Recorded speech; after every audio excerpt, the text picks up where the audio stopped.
plays in this. So Gilbert and Tregest is the first book, and the second book is by some academics also from Australia at Deakin University, and I know some of these people. So two very good books for helping students learn. But I want to go back to 1982 when one of the first papers came out about this topic. In fact, all of these papers are from Alex Johnston. So Professor Alex Johnston was from the UK, and he was a chemical education researcher. And he was very passionate about this idea that students need to understand chemistry at three different levels of representation: the macro, the symbolic, and the sub-micro. And you can see this first paper was in 1982, Macro and Micro Chemistry.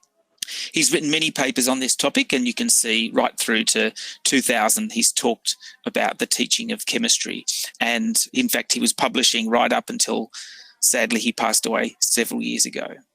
But if you want to read the experts' papers on this topic, Alex Johnston is really the person. What was really important about Alex Johnston's work was getting students to think about chemistry at three different levels. So the first level he calls the macro level. So this is chemistry through observable phenomena, such as colour, temperature change.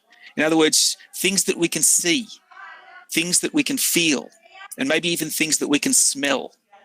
So macro changes, so we can see chemistry happening with our senses. Secondly, chemistry can be communicated or represented at the symbolic level. So, of course, this is using mathematical equations, using chemical equations, the language of chemistry.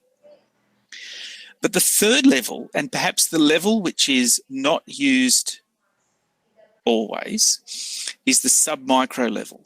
And this is where we're representing atoms and molecules using particular drawings, so particles, or building molecular models.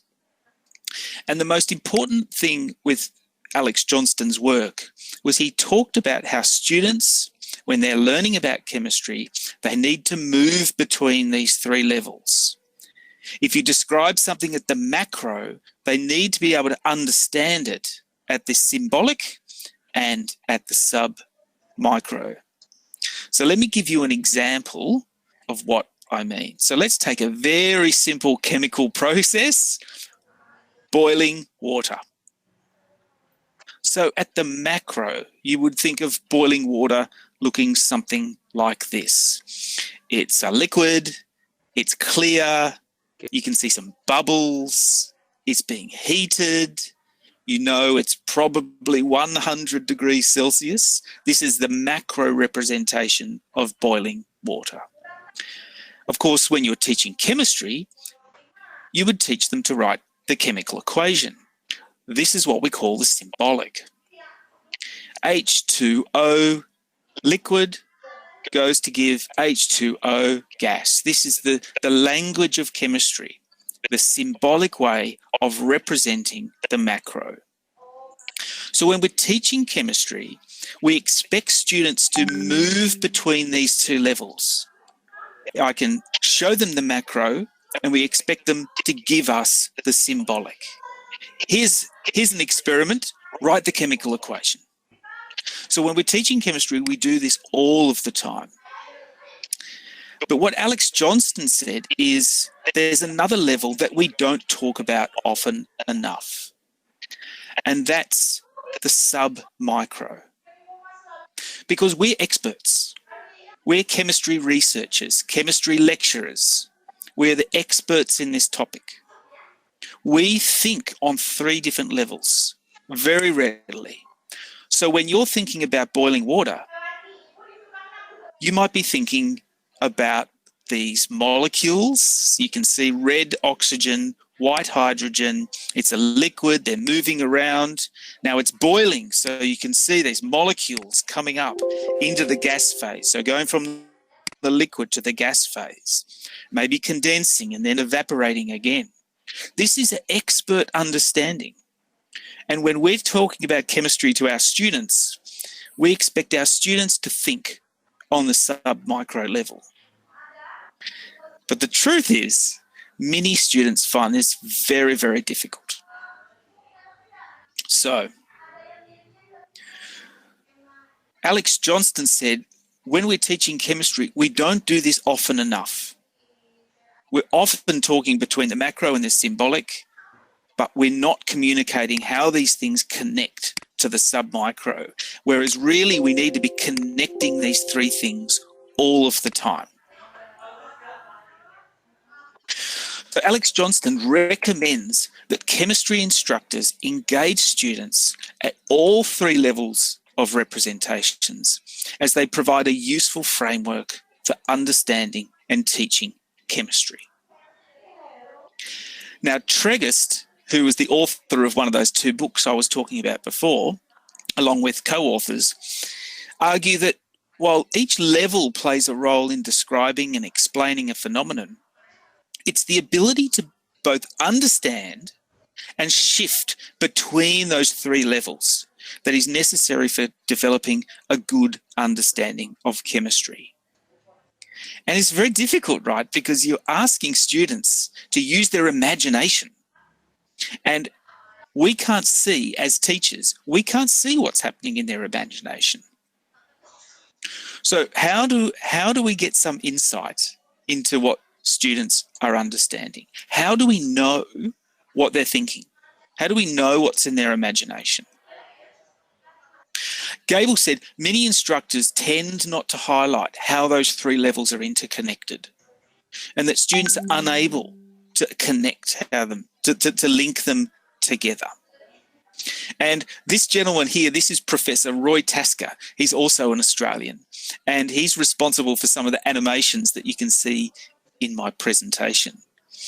So Tasker argued that most chemistry teaching occurs between the macro and the symbolic, and many alternative conceptions or misconceptions stem from this inability to visualize structures and processes at the sub-micro level.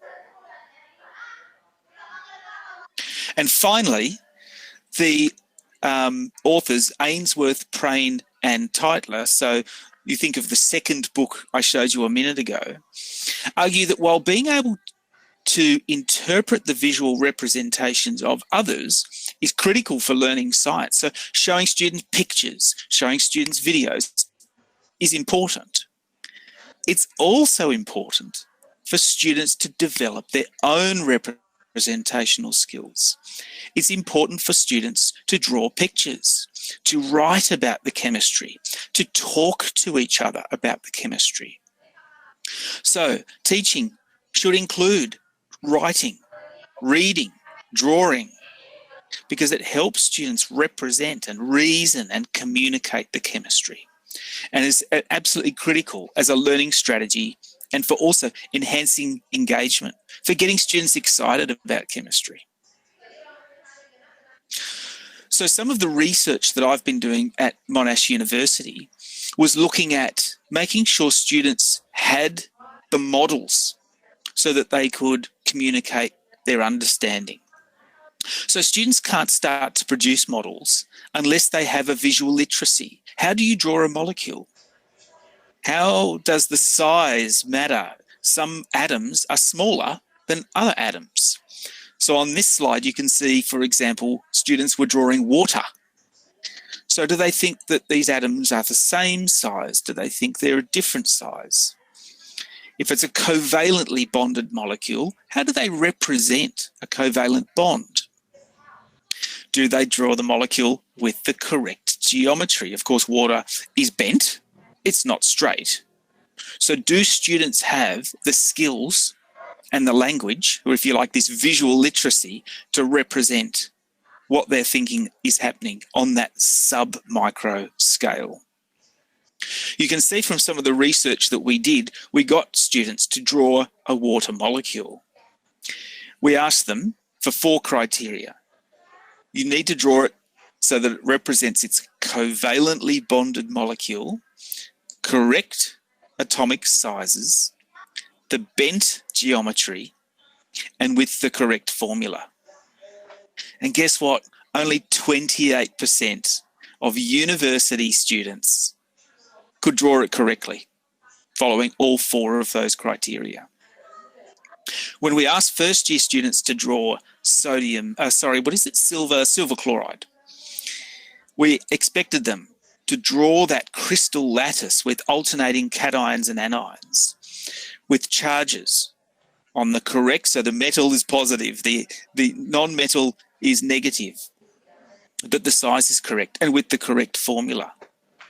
And at the start of the first year of university, only 9% of students could do that correctly. For calcium nitrate in solution, so an aqueous solution, asking students to draw that as dissociated ions, that the charges were correct, that they knew how to draw the nitrate anion. Only 19% of our students could do that correctly. So what we discovered was that students really need this visual literacy. You need to teach them the skills for drawing these things correctly so that they can understand the chemistry.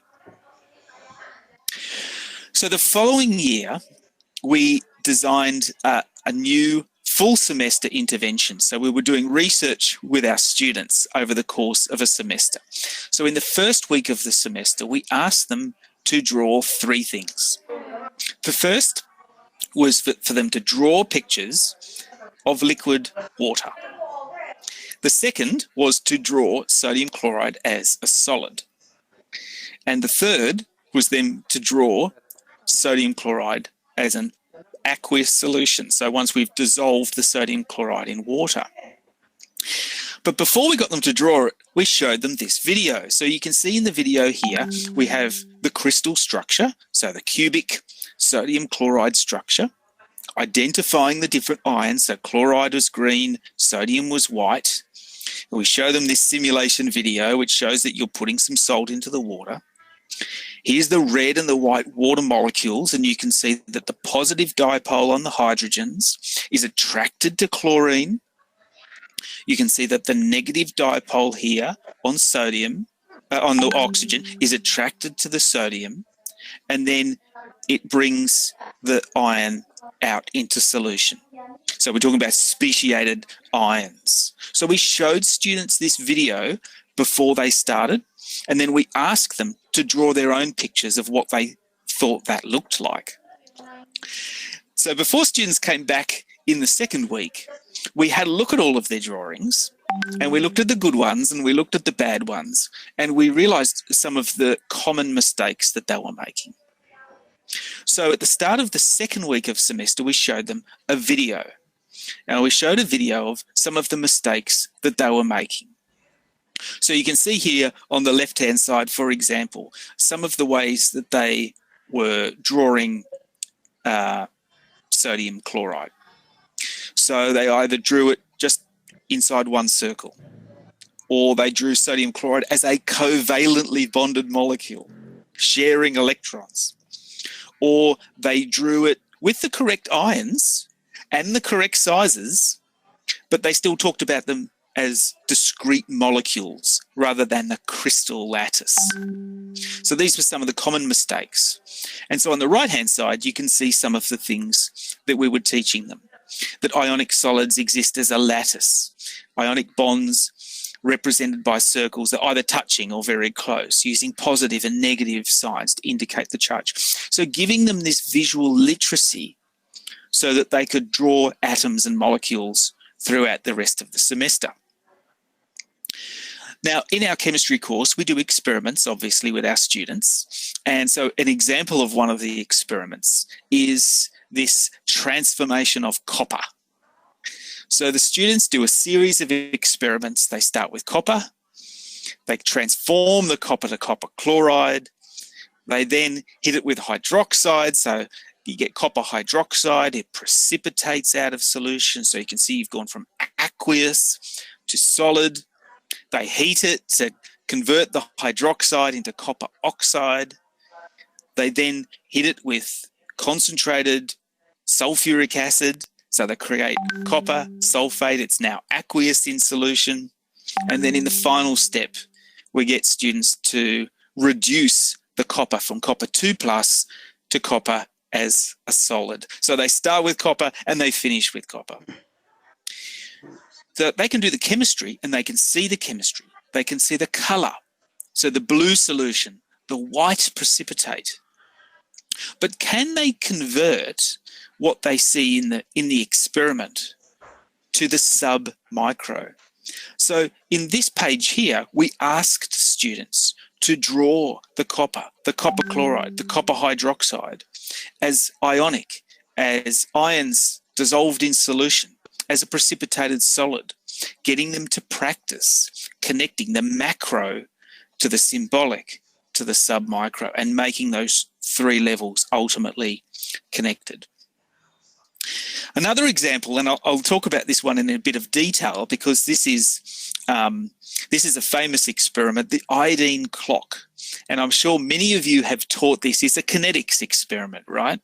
So the iodine clock, it usually uses peroxide, iodide ions, which you can reduce to iodine. And of course, iodine makes the I3 minus ion that can complex with starch, and you get this coloured starch solution. So the solution starts as clear, and then very quickly it goes black or very dark blue. So it's a kinetics experiment. And we've been doing this experiment with our students for many years. It's a good way of teaching kinetics, rate order, getting them to understand how to predict the kinetics of an experiment.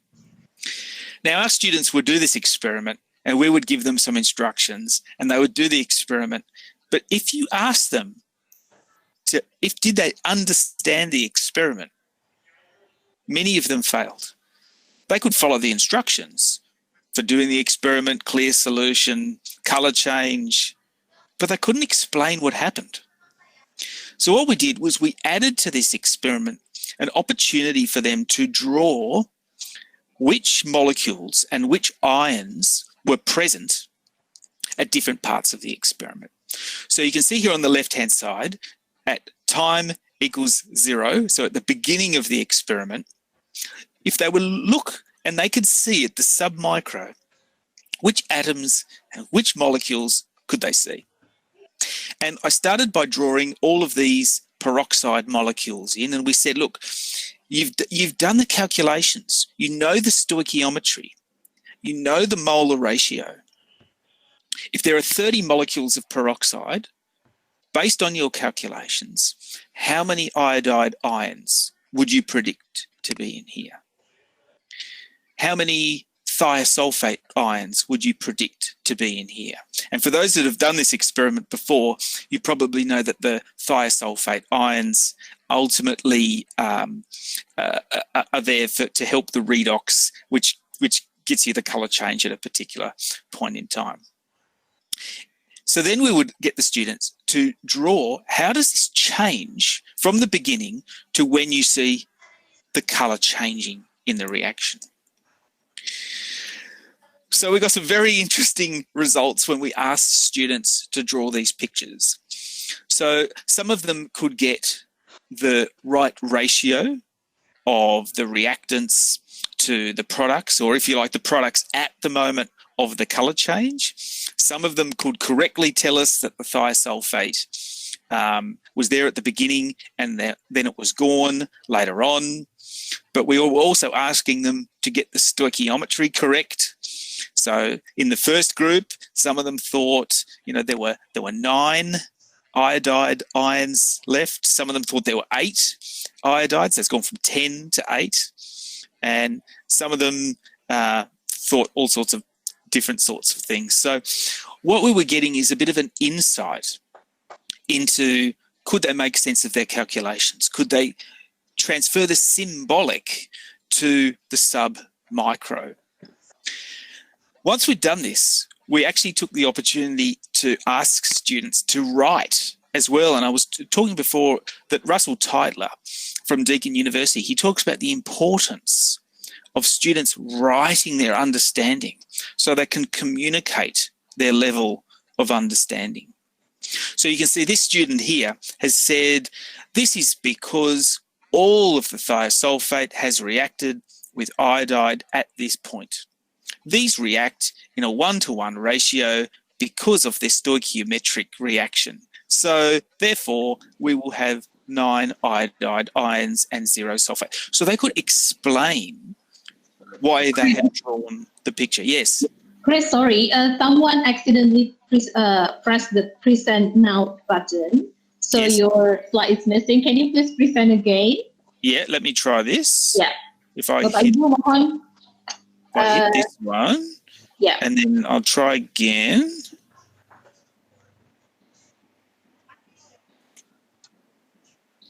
Now, is it back now? Yes. Okay. Thanks, Chris. Okay, no worries. So the students having to write to communicate the chemistry is important.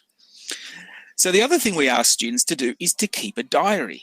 So we asked students to write how the drawings helped them understand the chemistry.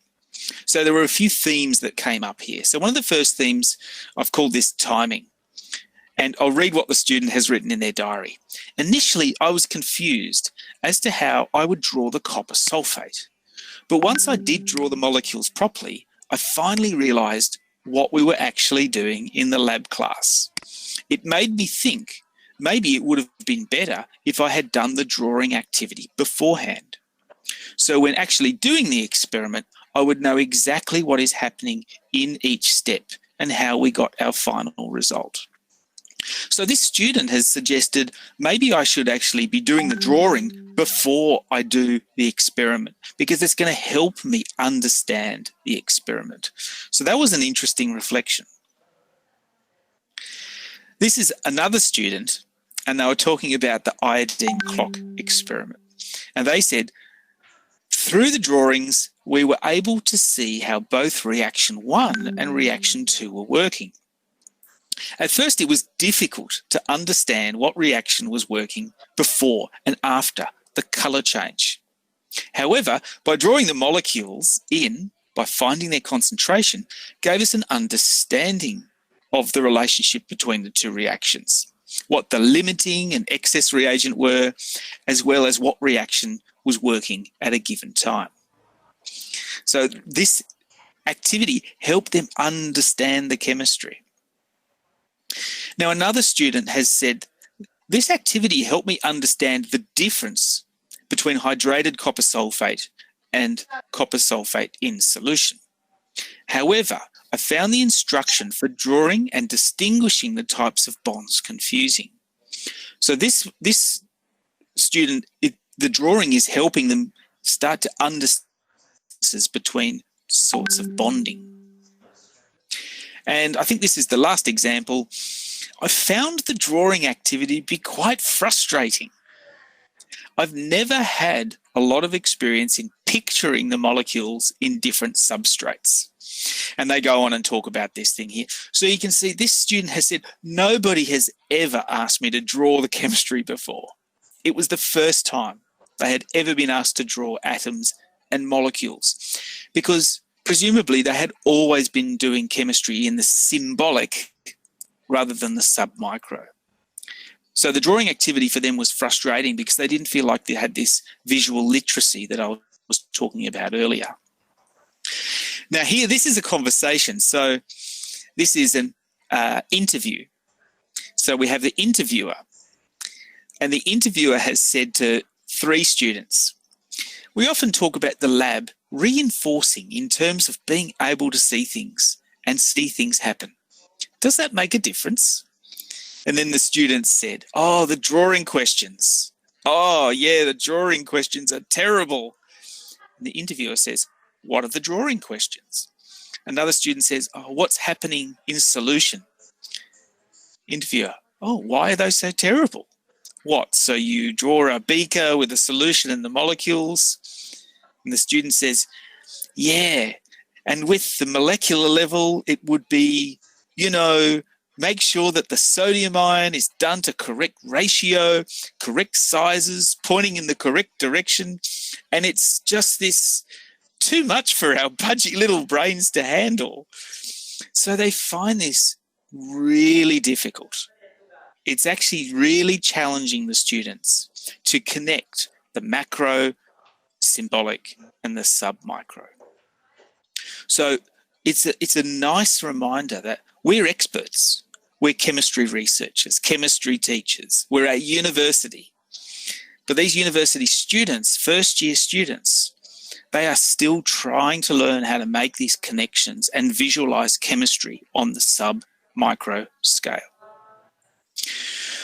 So I think it's really, really important for students to do this, to draw, to communicate, so talking to each other, writing the chemistry to show that they understand it. But at the same time, I think there are things that we can do in terms of our education, which uses technology to help them understand the chemistry. So I thought I might spend some time talking about that very quickly. How am I going for time? Not too bad. I'm not too far from the finish, Rennie. So learning chemistry in a multimedia age.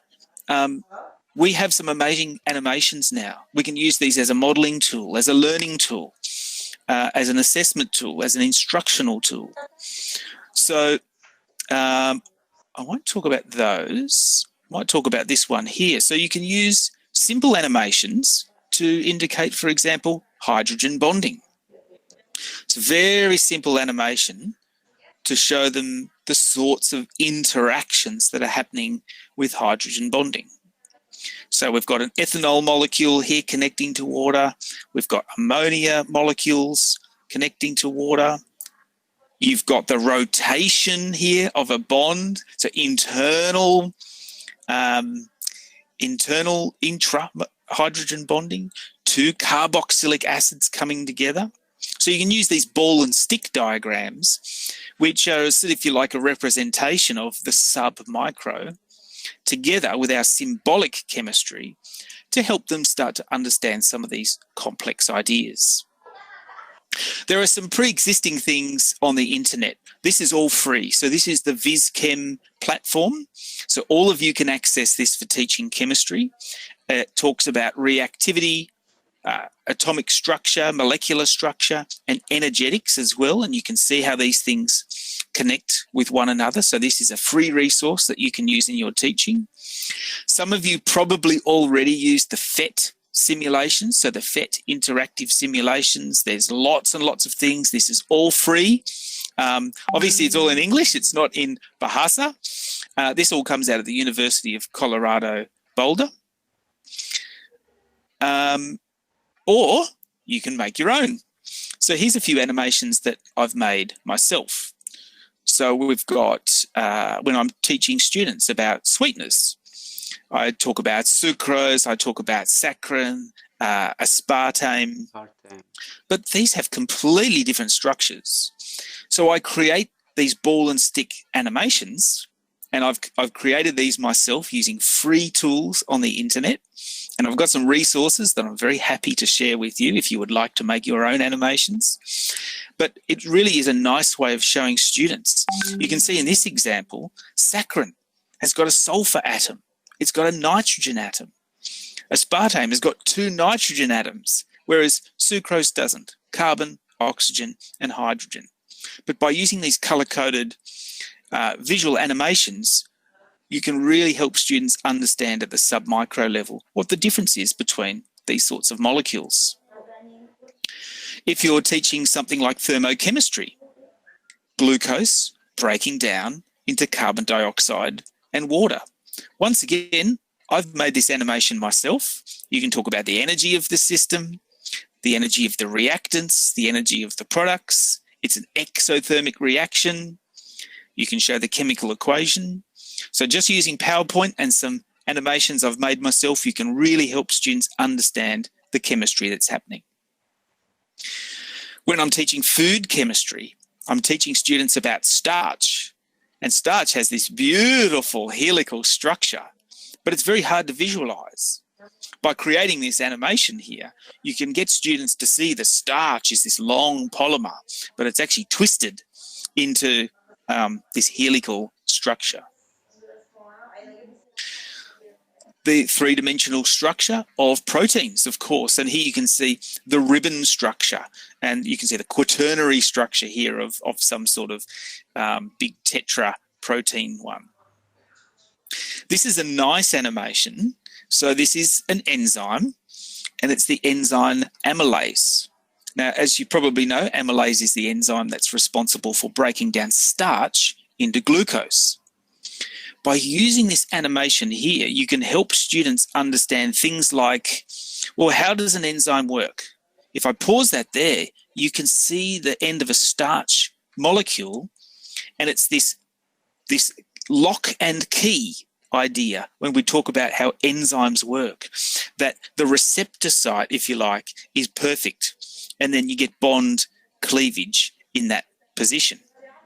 And of course, this is a ribbon structure, or you can do it in this three-dimensional structure. This is the same enzyme, but if I pause it here, oops, no, I went the wrong way. Let's see if I can. There it is there. You can see the starch molecule is really fitting inside the enzyme. So getting students to understand at that sub-micro level can really be enhanced by using animations like this. So there are really important implications for teaching. When it comes to multimedia, from this paper here from Chu and Wu, we have to be aware that multimedia is not going to replace teachers in classrooms. Instead, it acts as a modelling tool to assist teachers as well as students to construct a coherent and interwoven form in the classroom.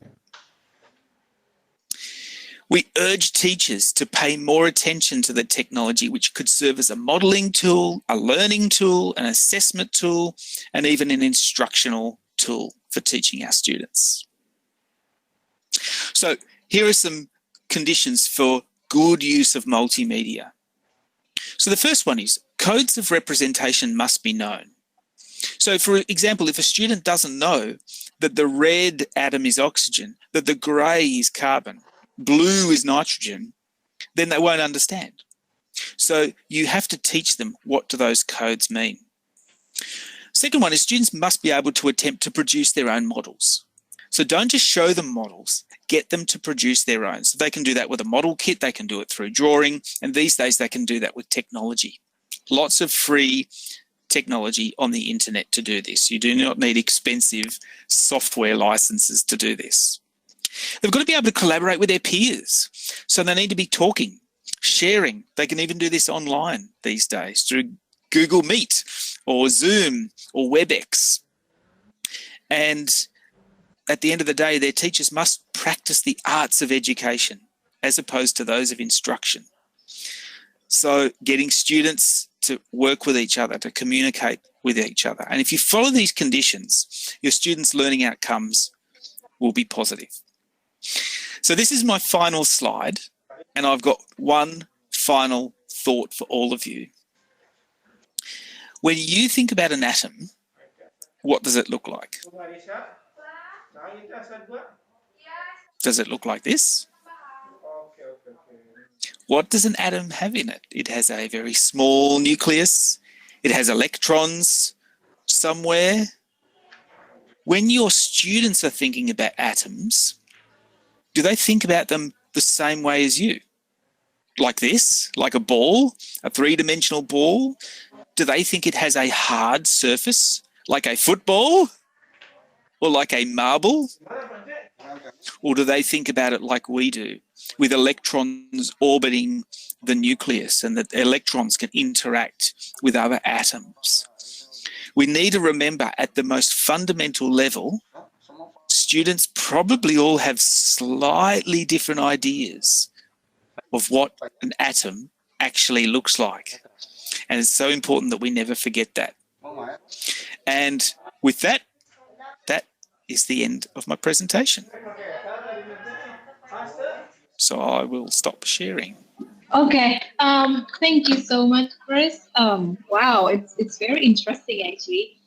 And you still remember I was a demonstrator back at Monash, and I also asked the students to draw the H2O, NaCl, and then everything. And yes, it was hard for them to draw the structures, and they're first year students. So I can understand how difficult for them to draw the structures because I can see them quite frustrated at the time to draw it. But it's very, very interesting. So everyone, you can ask Chris. You can type your question in Bahasa Indonesia or in English. You can type it down on the chat column.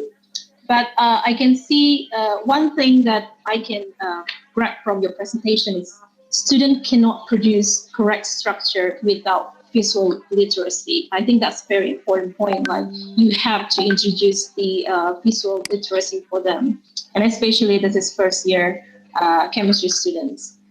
Oke, Bapak Ibu silakan yang mau mengajukan pertanyaan bisa dalam bahasa Indonesia, nanti bisa saya translate. Okay, Chris, before that, we have 3 Monash alumni here, if you remember. Poncho, Galuh, and me, myself. We worked with you at the first year lab before, so I think we can relate with your topic very strongly. That's great. Okay. I will read one question from Galuh. Galuh, do you still remember Galuh? She also did her PhD at Monash. Yep, and did some teaching? Yes, right. Okay, the question is, the university students find the sub-micro level representation difficult.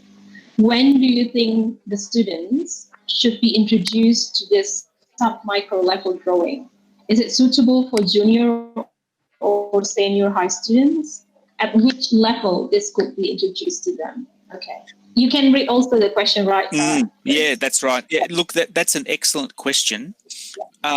Look, I know that some of the researchers, so the education researchers that specialise in secondary school, thoroughly believe that students should be introduced to this in certainly in senior high school. I think in junior high school they can start thinking about very fundamental ideas. I think that at junior high school, they're still starting to understand, the periodic table and so on. So just very, very simple. But I'm sure that in junior high school, you could start asking students to draw a water molecule. And then in senior high school, when they start learning about some bigger molecules or more sophisticated molecules, they can start drawing them then. I don't think they should be waiting until university to introduce that. I see this as a part of the language of chemistry.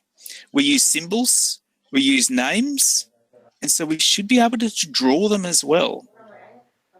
So, and they need to be able to connect a symbolic representation to a ball and stick representation and connect those two ideas. So I think high school is okay. Okay, so it's not too fast if you introduce this concept since junior or senior high school. So in Indonesia, chemistry is taught since senior high school, so I think that's quite okay.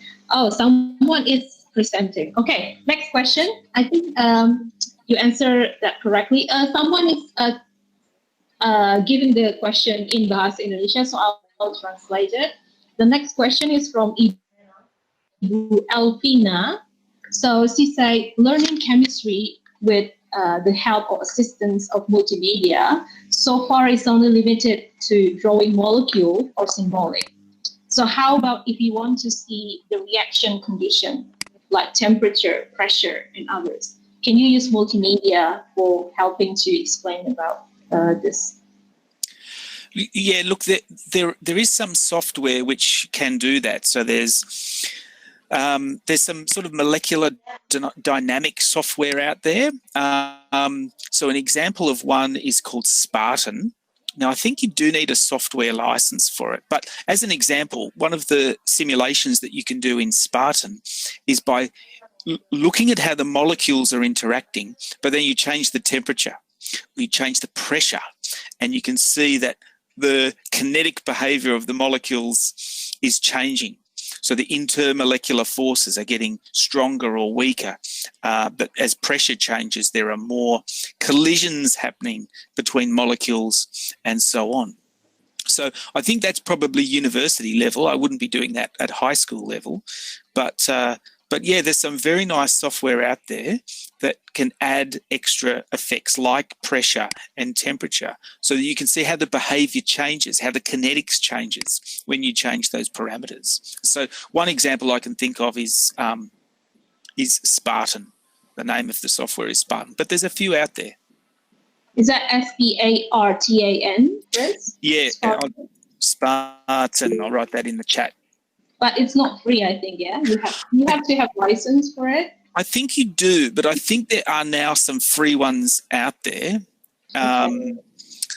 But because there's something else I wanted to share with you guys. If you bear with me, I'm just going to look up Facebook groups. So for people here who use Facebook, Okay. I'm just copying this Facebook group. Is that Chris? So it's called Strategies for Teaching Chemistry Online, and this is an international community of chemistry teachers and chemistry educators, and they share lots of resources. So they share lots of free resources, especially. You guys should, if you use Facebook, you should follow that because there's lots of great suggestions for free online resources. Oh, that's excellent. Jadi Bapak Ibu ada Facebook group alamat yang bisa di follow itu tentang sharing. Is that only for chemistry teachers or for other subjects as well? That one's just chemistry. Oh, just chemistry. Okay. Oh, that's excellent. So next question is from Hafiz Aji. His question is, how do we teach more abstract concepts? Maybe something like Pauli exclusion. Yeah, the Pauli